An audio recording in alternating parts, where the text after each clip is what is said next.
આ cyclonic circulation છે એને અત્યારે અમે સતત એના ઉપર નજર રાખશું, કેમ કે આગળના દિવસની અંદર સાયક્લોન સ્ટ્રોમ બને તેવી શક્યતાઓ આની અંદર છે. 1 થી 2 દિવસની અંદર લગભગ પરમ દિવસે અથવા તો કાલના વિડીયોની અંદર આપણે એની માહિતી આપશું કે આ સાયક્લોન બનશે કે શું થશે. પણ હા, એક ચોક્કસથી છે કે શક્યતાઓ છે અત્યારે અમે ઓબ્ઝર્વ કરી રહ્યા છીએ અને એની માહિતી ચોક્કસથી આપશું કે કદાચ સાયક્લોન બને તો પણ અને કદાચ સાયક્લોન ન બને તો પણ ગુજરાતની અંદર મે મહિનાના છેલ્લા અઠવાડિયાની અંદર વરસાદની શક્યતાઓ છે. હવે તૈયારી રાખવાની છે. 22 તારીખ સુધીમાં ગુજરાતના ખેડૂતોએ તમામ કામ છે એ આટોપી લેવાના, સાચવી લેવાના, જેમાં આપણે અલગ અલગ જે કંઈ ઉનાળુ પાક હોય, લાંબા ગાળાના પાક હોય, જે પણ કામગીરી કરવાની હોય કરી રાખજો. ભારતમાં ચોમાસાની શરૂઆત થાય એ પહેલા જ અરબી સમુદ્રમાં હલચલ વધવાની શરૂઆત થઈ ગઈ છે. હવામાન દર્શાવતા કેટલાક મોડેલ્સે સંભાવના વ્યક્ત કરી છે કે ચોમાસું કેરળ પહોંચે તે પહેલા જ અરબી સમુદ્રમાં એક સિસ્ટમ બનશે અને એની અસર ગુજરાત સુધી થવાની શક્યતા છે.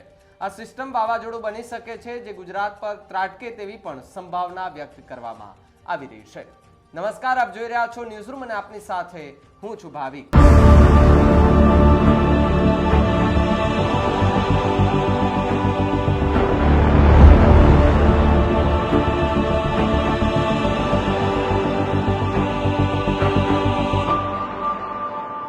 આપ જોઈ રહ્યા છો અત્યારે કે જે આખી અરબી સમુદ્રની અંદર જે કહેવાય ને કે એક સિસ્ટમ બની છે, આ સિસ્ટમ ખૂબ મોટી થવાની અને કદાચ એ વાવાઝોડામાં પરિવર્તન થાય તેવી પણ સંભાવના છે.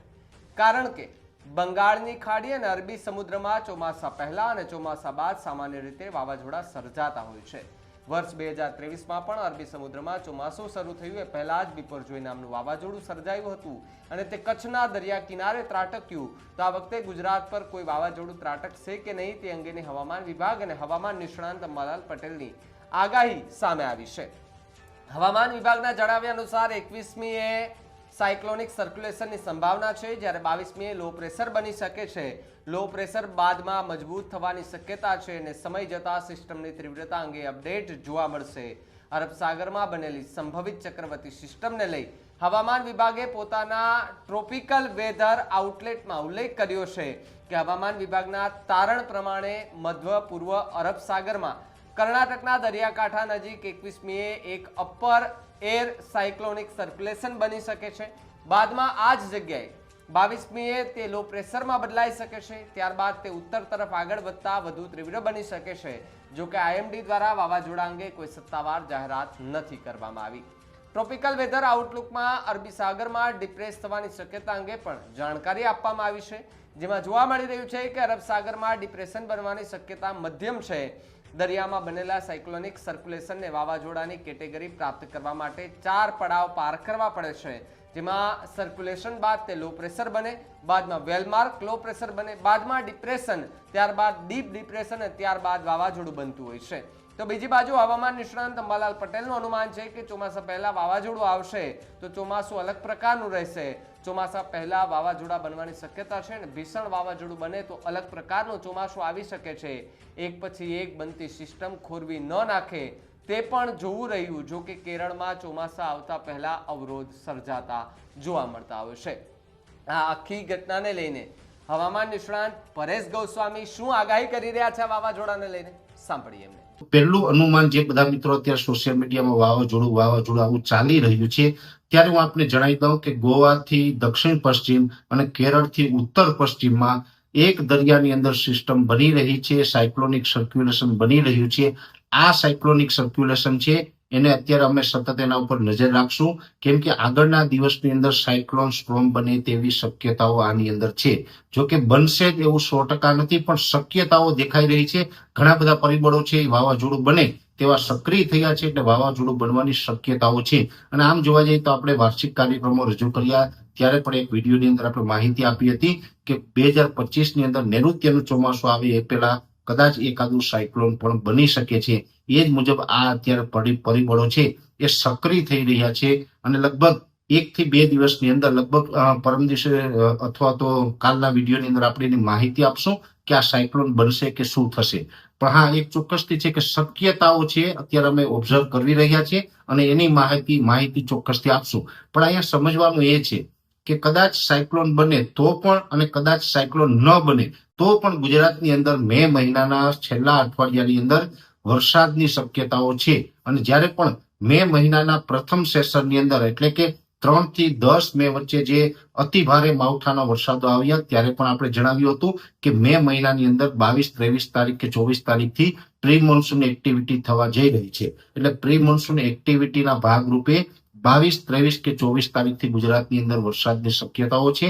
જો કદાચ એ સિસ્ટમ છે વાવાઝોડું બનશે તો પવન સાથે અતિ ભારે વરસાદ પડશે અને કદાચ એ સિસ્ટમ છે વાવાઝોડા સુધી ન પહોંચે તો ડીપ ડિપ્રેશન અથવા તો ડિપ્રેશનના સ્વરૂપમાં આવે તો પણ ગુજરાતની અંદર 23-24 તારીખથી લઈ અને 31 મે સુધીની અંદર અનેક જગ્યાએ વરસાદ પડે તેવી શક્યતાઓ છે.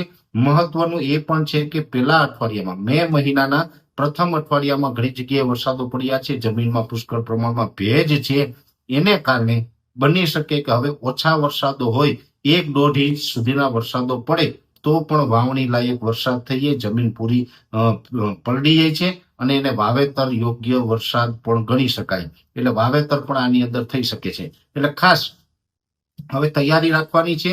22 તારીખ સુધીમાં ગુજરાતના ખેડૂતોએ તમામ કામ છે એ આટોપી લેવાના, સાચવી લેવાના. જેમાં આપણે અલગ અલગ જે કઈ ઉનાળુ પાક હોય, લાંબા ગાળાના પાક હોય, જે પણ કામગીરી કરવાની હોય કરી રાખજો. કેમ કે 22-23 તારીખ બાદ ગુજરાતની અંદર વરસાદની શરૂઆત થવા જઈ રહી છે. જોકે આ નૈઋત્યનું ચોમાસું નહીં હોય, અને પ્રી મોન્સૂન એક્ટિવિટી અથવા તો કોઈ વરસાદની સિસ્ટમની તીવ્ર અસર ગણવાની રહેશે. નૈઋત્યનું ચોમાસું હજુ કેરળ પણ નથી પહોંચ્યું. ગુજરાતમાં નૈઋત્યના ચોમાસાને પહોંચતા હજી ઘણો સમય લાગશે, પણ નૈઋત્યનું ચોમાસું ગુજરાતમાં પહોંચે એ પહેલા મે મહિનાની અંદર છેલ્લા અઠવાડિયાની અંદર એક મોટો વરસાદનો રાઉન્ડ આવી રહ્યો છે. અને આ વરસાદનો રાઉન્ડ આવે તો વધારે શક્યતા અમે જે માની રહ્યા છીએ એમાં સૌરાષ્ટ્રના આમ તો લગભગ દરેક જિલ્લાઓ આવી જશે. ઓલ ઓવર સૌરાષ્ટ્રના દરેક જિલ્લાઓ છે. આણંદ, નડિયાદ, ખેડા જેવા વિસ્તારો છે. ત્યાર પછી જે દક્ષિણ ગુજરાતના ભરૂચ, અંકલેશ્વર હોય કે સુરત, વલસાડ, વાપી હોય, એ દક્ષિણ ગુજરાતના તમામ વિસ્તાર. એટલે સૌરાષ્ટ્ર, દક્ષિણ ગુજરાત ને મધ્ય ગુજરાતના અમુક વિસ્તારો છે એને સારો એવો વરસાદ થાય. પૂર્વ ગુજરાતમાં દાહોદ, ગોધરા સુધીના વિસ્તારને પણ સારો એવો વરસાદ થાય તેવી શક્યતાઓ છે. એટલે મે મહિનાના છેલ્લા અઠવાડિયામાં એક વરસાદનો રાઉન્ડ આવી રહ્યો છે, જેની દરેક મિત્રોએ નોંધ લેવાની છે.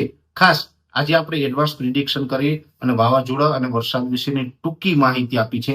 આવતીકાલના વિડીયોની અંદર આપણે ફૂલ માહિતી આપવામાં આવશે. 25 મે થી 4 જૂન વચ્ચે અરબ સાગરમાં એક વાવાઝોડું બનવાની શક્યતા છે.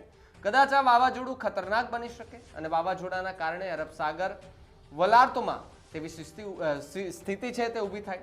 પશ્ચિમ ભાગમાં ભારે વરસાદ થવાનું અનુમાન છે. વાવાઝોડાનો માર્ગ સૌરાષ્ટ્ર તરફ હોય તો સૌરાષ્ટ્રના ભાગોમાં ભારે વરસાદ થઈ શકે અને વાવાઝોડાનો માર્ગ ઓમાન તરફ હોય તો સૌરાષ્ટ્રમાં હળવો વરસાદ થઈ શકે.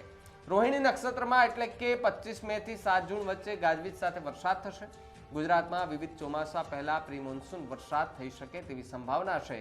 ગુજરાતમાં કમોસમી વરસાદ અને વાવાઝોડાનો પ્રકોપ હજુ પણ શાંત નથી થયો, ત્યારે હવામાન નિષ્ણાંત અંબાલાલ પટેલે મે મહિનાના અંતમાં રાજ્ય પર એક મોટો હવામાન સંકટની આગાહી કરી છે. તેમના મતે અરબી સમુદ્રમાં ચક્રવાતી સક્રિય થાય એવી શક્યતા છે, જેના કારણે ગુજરાતના ઘણા ભાગોમાં ભારેથી અતિ ભારે વરસાદ અને વિનાશક પવનનો ફૂંકાઈ શકે તેવી શક્યતા છે. 21 મે વાતાવરણમાં પલટો અને ચક્રવાતનું નિર્માણ થશે.